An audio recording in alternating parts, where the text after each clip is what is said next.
निरंकारी राज माता गुरु बचन अवतार की जय।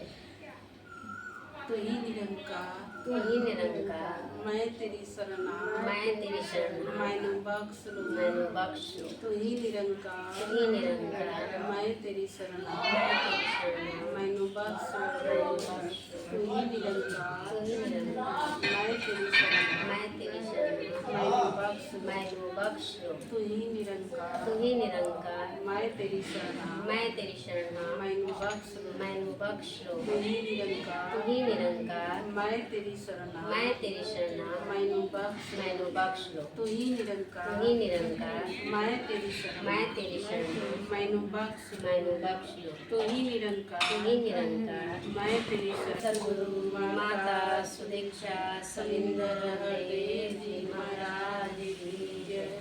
शास्त्र जी प्रेम से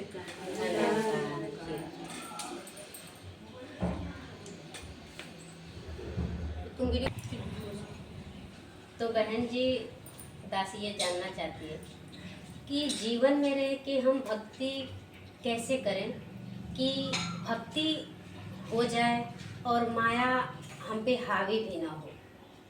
दासी यही जानना चाहती है क्योंकि दासी बहुत परेशान रहती है कि कहीं ना कहीं माया तो हम हावी हो ही जाती है। माया हम पे, हम माया में दिन रात रहते हैं तो माया हम पे हावी हो ही जाती है, परेशानियां आ ही जाती हैं। तो हम भक्ति कैसे करें कि हम गुरु से भी ध्यान हमेशा जुड़ा रहे, हम गुरु से अलग न हो। दासी ये जानना चाहती है। छाया जी आप बहुत ही अच्छा सवाल, तो छाया जी आप जो सवाल पूछी हैं बहुत ही अच्छा पूछी हैं कि मतलब कि हम गृहस्थी में रहकर ये भक्ति को कैसे सहज बनाकर चले। जी बिल्कुल। तो क्या कहते हैं कि बाबा अवतार जी जो थे बहुत ही सरल भक्ति हम लोग को दी, जिसमें सेवा सुमन सत्संग 3 चीज दिए और ये बोले कि अगर तीनों का ये बैलेंस है तो आप करते हुए इस संसार को अच्छे तरीका से आप पार कर सकती हैं, मतलब कि आसानी से पार कर सकती हैं। जैसे मान लीजिए कभी कुछ मन में उथल पुथल चलता है, भाई हम माया की दुनिया में रहते हैं, माया हमारे पर हावी है, जाहिर सी बात है। तो जैसे कि मन में कुछ ऐसा उथल पुथल है तो हम लोग अगर सत्संग चले गए सारे छोड़कर, तो सत्संग में जाते हैं तो हम कम से कम 1-2 घंटे तक सत्संग में बैठते हैं। मेरा ध्यान एक गुरु की तरफ होता है। जी बिल्कुल। तो जब मेरे मन में वो गुरु का भाव प्रकट हो जाता है, मेरा ध्यान उससे जुड़ जाता है, तो कहते हैं कि अहंकार और ये निरंकार केवल एक समय पर केवल एक ही रह सकता है। या तो निरंकार रह सकता है या तो अहंकार रह सकता है। तो वहाँ पर जहाँ पर निरंकार है अहंकार वहाँ खत्म हो जाता है। और जब इंसान का अहंकार खत्म हो जाता है तो वो मन में कोमलता आ जाता है, सहजता आ जाता है। तो कहने का मतलब कि सत्संग से ही भक्ति शुरू होती है। जी। और भक्ति विश्वास का नाम है। जब आपके अंदर श्रद्धा है, भक्ति है गुरु के प्रति, तो आप जो है कि सहज अवस्था में है। गुरु पर जब विश्वास है तो आपके सारे कार्य हो रहे हैं, कोई कार्य उसमें रुकावट नहीं है। बिल्कुल। जब सेवा सुमरन आप बराबर जब ये करती हैं, जीवन में ये है चल रहा है, 1 हफ्ते पर 10 दिन पर 15 दिन पर, तो आपका जीवन सहज है। और जब ये तीनों आपके जीवन में है तो कोई आपको दिक्कत नहीं है, क्योंकि मेरा मन तो ये गुरु से लगा हुआ है। और जब गुरु से लगा रहता है तो मन में खुद ही आनंद की भाव आ जाता है। और आनंद तो जानती हैं कि आनंद तो ये सुखदायी होता है। जी बिल्कुल। आनंद तो बहुत ही सुखदायी होता है। शुक्र है मेरे सतगुरु माता सुदीक्षा जी का कि वो जीवन में आए। दासी बहुत ही शुक्राना करती है सतगुरु माता जी का कि आप जीवन में आ गए, कि ये जीवन सहज हो गया। सतगुरु के लाख बारी करते हैं कि लाखवारी करे शुक्राना फिर भी थोड़ा है। जी। तो सतगुरु कितना हूँ आप शुक्राना करें, ये जीवन थोड़ा ही है। और आप सुनी है कि बाबा जी के दासी विचार में सुनी थी कि जीवन पानी का बुलबुला है। जिस तरह पानी पर बुलबुला आता है और तुरंत मिट जाता है, जीवन बिल्कुल वैसे ही है। लेकिन कहते हैं कि इंसान के जीवन में कि पल भर का जिंदगी है और पहाड़ भर का ये गुरूर है, इंसान घमंड है। जी बिल्कुल। सासंग जी सतगुरु के आने से दासी के जीवन में बहुत ही बदलाव हुआ। बचपन से दासी बहुत ही भगवान के प्रति आस्था था। बचपन में दासी शंकर जी का पूजा करती थी जी। और मेरा मायका महारे ही था, वहाँ बहुत मंदिर और दिल का आस्था था। दासी वहीं पर पढ़ती थी तो बहुत लगाव था कि परमात्मा क्या है जानना चाहती थी। कोई ऐसा अवसर ना मिला, समझ नहीं पाती थी कि क्या करे। सब लोग बस अपनी काम में ही लगे थे। जी जी। भगवान का कोई नाम ही नहीं ले 5 में। तो उसमें का एक टीचर थे रामा मुंशी जी, वो रामायण मन गाते थे मंदिर में आकर। जी जी। तो दासी सुनकर बहुत ही अच्छा लगता था और बचपन से ही परमात्मा के प्रति लगाव था। दासी पाना चाहती थी लेकिन पता नहीं था, तो उन्होंने रामायण जाकर करते थे तो बहुत ही मन करता था कि हम भी जाएं और क्या कहते हैं कि रामायण गाएं, लेकिन कुछ समझ नहीं आता था, डरती थी क्योंकि अभी 5 में कितना उम्र था, उम्र बहुत छोटा था। तो फिर से धीरे धीरे एक मामी मिली और दासी पूछी उनसे कि भगवान की पूजा क्या है। तो उन्होंने भगवान की पूजा बताई कि भगवान का पूजा होता है। तो मैंने ठीक है, आप बता दीजिए क्या होता है, मैं करूँगी, क्योंकि परमात्मा से मुझे लगाव था बचपन से जी। तो उन्होंने कहा कि अच्छा ठीक है।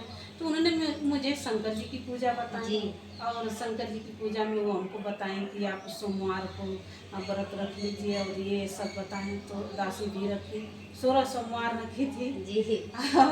16 सोमवार रखी थी। उसके बाद रखते रखते भी 16 हो गया तो क्या कहते हैं कि कुछ दान दक्षिणा दी। उसके बाद फिर मेरे मन में वहाँ से जैसे आस्था करनी शुरू हो गई और मेरे भगवान के प्रति और झुकाव चलता, मेरा मन चलता चला गया और मुझे बहुत अच्छा लग रहा था। तो तब से हमको लगा था, तब से मैं चाहती थी कि परमात्मा को अपने जीवन में रख कर उसकी भक्ति करें जी। लेकिन कोई सुराग नहीं मिलता था, कोई गुरु नहीं मिलता था, हमें कुछ समझ में नहीं आता था, हम किससे पूछे कहाँ जाएं। शुरू करते करते फिर दासी को अचानक पता चला, मेरे चाचा जी ज्ञान लिए थे सदगुरु का, तो उन्होंने हम लोग के पूरे परिवार भाई बहन जितने थे सभी को ज्ञान दिलवा दी जी। दासी भी ले ली और मेरी बहन थी एक, वो सत्संग में जाया करती थी।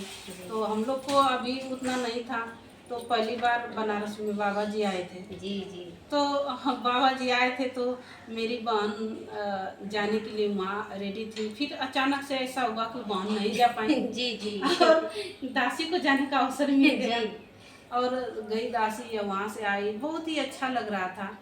तो तभी से मतलब मेरे प्रति वो गुरु का जब ज्ञान मिला और गुरु की तरफ झुकाव हो गया और गुरु का जब सेवा सुमरन सत्संग करती चली गई, करते करते गुरु की असीम कृपा है कि इन्होंने मेरे जीवन में जगह बना ली। बस सदगुरु से ये अरदास है कि हम भी आपके जीवन में, आपके दिल में जगह बना पाए, ऐसा मेरा भाव रहता है।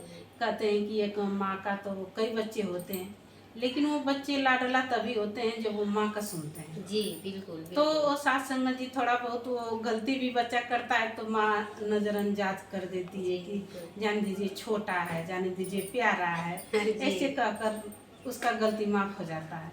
तो दासी भी ऐसे सोच रही थी कि हम भी तो सतगुरु के बच्चे हैं, तो हम भी तो कोई गलतियाँ करते हैं तो सतगुरु से माफ़ी मांग लेते हैं, क्योंकि ये सतगुरु तो ऑनलाइन है। जैसे कहते हैं कि कोई दुकान में जाती है तो कैमरा लगा रहता है कि तो ऑनलाइन ये निरंकार ये सतगुरु मेरे प्रति है, हर समय ऑनलाइन ही है। जो हम कर्म कर रहे हैं अपने जीवन में, खाना पीना बनाना उठना जो भी दिनचर्या है कर रहे थे, एक तरह से निरंकार ऑनलाइन है जी। हम उसी के बीच कर रहे हैं जी।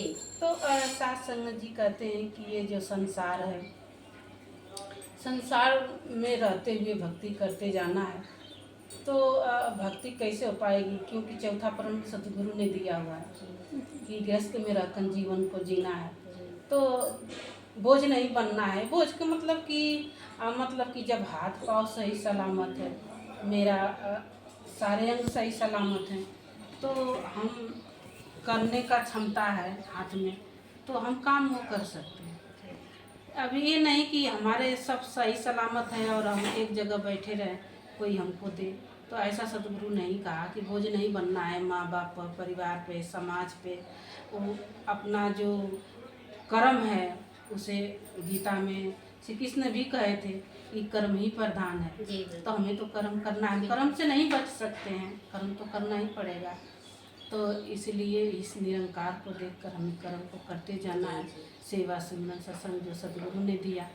और दासी का अक्सर आदत है कि जब हम शाम को सोते हैं तो दिन भर जो भी दिनचर्या होता है ध्यान एक बार उस पर डालते हैं कि सुबह से शाम तक क्या किया, किसी से हम दासी मिली तो कैसा भाव प्रकट उन्होंने किया, मैं कैसा की।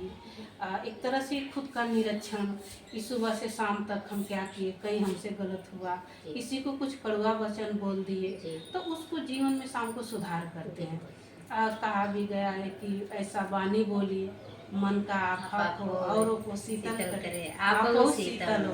तो साथ संगत जी जैसे कि हम कोई अच्छा वचन बोलते हैं सामने वाले को, सामने वाला भी अच्छा वचन बोलता है तो उसको भी अच्छा लगता है और मुझे भी अच्छा लगता है। तो एक वाणी बोलिए मन का आफा खोल, औरों को शीतल करो, आप शीतल हो। जैसे आप भी शीतल हो गए और मैं भी शीतल हो गया। जैसे सुराही ले लीजिए कि सुराही में जब पानी हम भरते हैं उसका पानी मीठा होता है, ठंडक होता है, लोग बड़ा सुकून से पीते हैं, पीने को भी अच्छा लगता है। तो ऐसा जीवन सतगुरु ने हमें जीने का ढंग सिखा दिया। दासी बार बार बहुत ही बदलाव हो गया। सत्संग जी कहते हैं कि मेरे माँ और पिता तो हमें जीवन जीने के लिए मायके और ससुराल तक ही सिखाए जी, लेकिन संसार में कैसे जीवन जीना है ये सतगुरु ने सिखाया जी। और क्या कहते हैं कि इस गुण को लेकर पूरा जीवन पर्यंत तक हम लेकर चलते रहेंगे जो गुरु का सिखलाया हुआ है। तो जीवन सहज अवस्था है जी। गुरु सहज बनाने के लिए ही तो जीवन में आए। तो दासी बहुत बहुत बहुत निहाल हुई आप जी का विचार सुन के और बहुत अच्छा लगा, जीवन में बहुत कुछ सीखने को मिला। सदगुरु हमेशा कहते हैं कि संतों की बाणी को आप सुने, ध्यान से सुने, ताकि आप उसे जीवन में अप्लाई भी करें अपने जीवन में। उसे जब तक अप्लाई नहीं करेंगे तब तक जीवन में आपका बदलाव नहीं आएगा। तो इसके लिए दासी शुक्राना करती है कि आप जी से बातचीत करने का मौका मिला, बहुत कुछ सीखने को मिला। तो सत्संग जी प्यार से कहना धन्यवाद जी। धन्यवाद।